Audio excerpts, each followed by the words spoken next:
तो guys iOS 26.4 का beta 1 update Apple ने रिलीज कर दिया है। ये डेवलपर बीटा है, कुछ दिनों में पब्लिक बीटा भी आ जाएगा। अब इस नए अपडेट के बाद क्या-क्या मेजर चेंजेस हुए हैं और साथ ही साथ नए सीरी को लेकर कुछ अपडेट है या नहीं, सब इस वीडियो के अंदर बताने वाला हूं। तो वीडियो एंड तक जरूर देखना। बस आगे बढ़ने से पहले अगर आप चैनल पर नए हो, सब्सक्राइब भी कर दीजिए। वीडियो स्टार्ट करते हैं। वीडियो स्टार्ट करने से पहले एक और चीज बता देता हूं, मैंने नीचे टाइम स्टैम्प्स दिए हैं, तो अगर आपको किसी पार्ट पे डायरेक्टली जाना होगा तो आप जा सकते हो। अब हमेशा की तरह जो अपडेट के बाद के बेसिक चेंजेस है पहले वो देख लेते हैं। तो जैसे ही मैं सेटिंग्स में जाके जनरल में जाता हूँ और यहाँ पे अबाउट सेक्शन में जाऊँ तो आप देख सकते हो iOS 26.4 यहाँ पे दिखाई दे रहा है। पहले बिल नंबर डायरेक्टली साइड में ही विजिबल हो जाता था, लेकिन इस अपडेट के बाद चीज़ें थोड़ी सी चेंज हो गई है। जैसे ही आप 26.4 के ऊपर टैप करोगे उसके बाद आपको बिल नंबर विजिबल हो जाएगा। तो जो करंट बिल नंबर है वो है 23E5207Q। मोडेम फर्मवेयर की अगर मैं बात करूँ तो ये है 3.50.02। अपडेट से पहले ये 3.40.01 था, तो इस अपडेट के बाद बेसिकली ये चेंज हो गया है। बैटरी हेल्थ की अगर मैं बात करूँ तो बैटरी हेल्थ अभी तक तो चेंज नहीं हुई अपडेट के बाद। पहले भी 86% पे थी, अपडेट के बाद भी 86% पे ही है। तो ये थे कुछ बेसिक चेंजेस। अब बात करूँ फीचर चेंजेस की, तो एक तो बिल नंबर का मैंने ऑलरेडी आपको बता दिया है कि पहले बिल नंबर डायरेक्टली विजिबल हो जाता था, लेकिन अब आपको iOS वर्जन पे टैप करना पड़ेगा, उसके बाद जो है बिल नंबर दिखाई देगा। लेकिन स्टेबल अपडेट के बाद एप्पल इसे ऐसे ही रखेगा या फिर और कुछ चेंजेस करेगा, ये देखने वाली चीज है। इसके बाद मेजर चेंज है म्यूजिक एप्लीकेशन के अंदर। जैसे ही इस अपडेट के बाद म्यूजिक एप्लीकेशन आप ओपन करोगे, आपको नया स्प्लैश स्क्रीन देखने मिल जाएगा, जिसमें कॉन्सर्ट्स नियर यू या फिर प्लेलिस्ट या एल्बम का जो नया लुक है उसका बेसिक इन्फॉर्मेशन दिया गया है। तो कंटिन्यू करके जैसे ही आप आगे बढ़ोगे, नॉर्मल जो इंटरफेस है म्यूजिक एप्लीकेशन का वो वैसे ही रहेगा, लेकिन जैसे ही आप लाइब्रेरी में प्लेलिस्ट में जाओगे तो यहाँ पे जो भी उस प्लेलिस्ट का एल्बम आर्ट होगा उसी कलर थीम पे जो है आपको सारी चीज़ें देखने मिल जाएगी। तो यहाँ पे आप देख सकते हो काइंड ऑफ रेडिश या फिर ऑरेंजिश टोन है, तो पूरा जो प्लेलिस्ट है वो उसी तरीके से दिखाई दे रहा है। अगर आपको चेंज करना होगा एल्बम आर्ट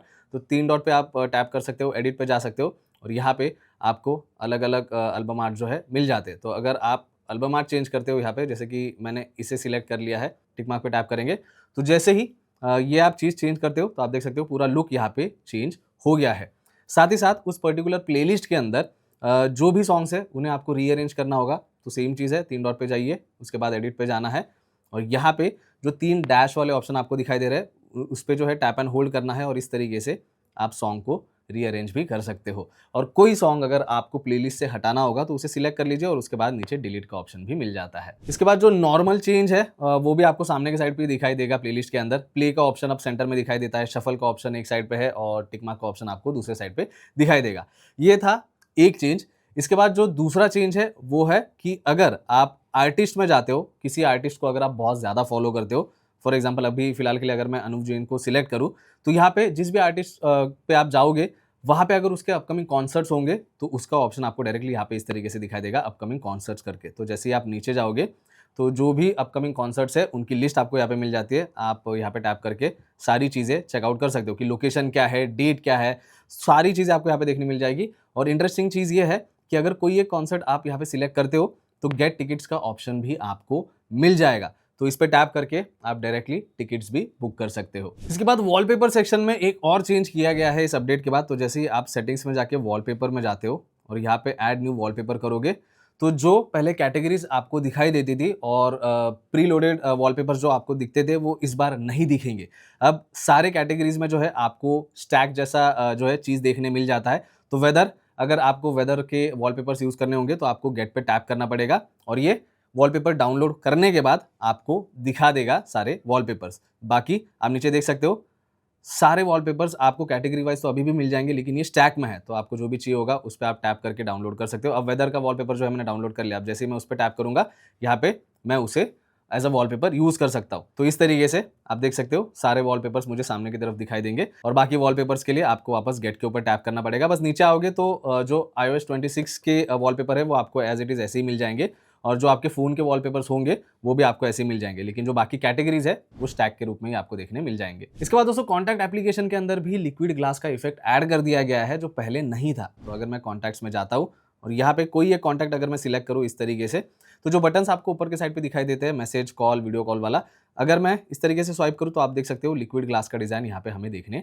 मिल जाता है। तो ट्रांसलूसेंट बैकग्राउंड जो है या फिर ट्रांसलूसेंट इफेक्ट हमें यहाँ पे देखने मिल जाता है, बैकग्राउंड की चीज़ें अच्छे से ब्लर हो जाती है। ये चीज़ पहले नहीं थी, अब इस अपडेट के बाद ऐड कर दी गई है। इसके बाद दोस्तों एम्बिएंट म्यूजिक का फीचर जो हमें कुछ टाइम पहले मिला था, उसका विजेट ऐड करने का ऑप्शन भी यहाँ पे आ गया है इस अपडेट के बाद। तो जैसे ही मैं यहाँ पे टैप एंड होल्ड करके रखूँ, एडिट पे जाता हूँ और ऐड विजेट में जाऊँ, यहाँ पे आपको एम्बिएंट म्यूजिक जो है सर्च करना है। तो यहाँ पे एम्बिएंट म्यूजिक का आपको विजेट मिल जाएगा। जैसे ही आप उस पर टैप करते हो, एक तो सिंगल ऑप्शन आपको मिल जाता है। अगर आपको किसी एक मोड को ऐड करना होगा, जैसे कि स्लीप मोड को मुझे ऐड करना है, तो वो मैं कर पाऊंगा, या फिर जो अलग अलग कैटेगरीज है, स्लीप हो गया, चिल, प्रोडक्टिविटी, वेलबींग, उन्हें भी आप डायरेक्टली ऐड कर सकते हो। तो ऐड विजेट पे टैप करूंगा तो ये इस तरीके से होम स्क्रीन पे ऐड हो जाएगा। निकालना होगा तो आप माइनस पे टैप करके इस तरीके से इसे रिमूव भी कर सकते हो। इसके बाद दोस्तों ऐप स्टोर के अंदर भी बेसिक चेंजेस किए गए हैं। तो सबसे पहली चीज जो आप नोटिस करोगे ऐप स्टोर ओपन करने के बाद, वो ये है कि सर्च वाला जो ऑप्शन है वो पहले सेपरेट हुआ करता था, लेकिन अब उसे बाकी ऑप्शंस के साथ ही ऐड कर दिया गया है। तो जैसे आप सर्च पे टैप करोगे, ऊपर सर्च का ऑप्शन आपको मिल जाएगा। सेकेंड चेंज है कि अगर आप प्रोफाइल में जाते हो तो यहाँ पे भी मेजर चेंजेस किए गए हैं। पहले सिर्फ ऊपर अकाउंट लिख के आता था, अब एप्पल अकाउंट का ऑप्शन आपको मिल जाएगा और एप्पल का लोगो भी ऐड कर दिया गया है। इसके बाद नीचे सारे ऑप्शंस जो अलग अलग थे वो एक ही साथ आपको देखने मिल जाएंगे। सब्सक्रिप्शन पहले सेकंड नंबर पे था, वो फर्स्ट पे आ गया है।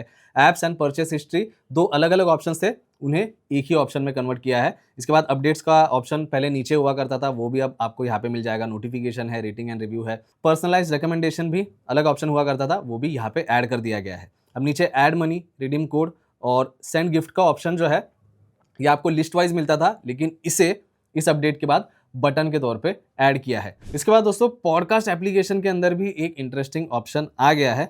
तो कोई एक पॉडकास्ट यहाँ पे अगर हम प्ले करें तो यहाँ पे एल्बम आर्ट का ऑप्शन तो आपको मिल ही जाएगा, लेकिन अगर वो वीडियो है तो नीचे आपको शो वीडियो का ऑप्शन भी मिल जाता है। तो जैसे ही मैं शो वीडियो पे टैप करूंगा, यहाँ पे वो वीडियो जो है आ जाएगा और जैसे ही मैं पॉडकास्ट प्ले करूंगा तो वीडियो भी साथ ही में प्ले होने लगेगी।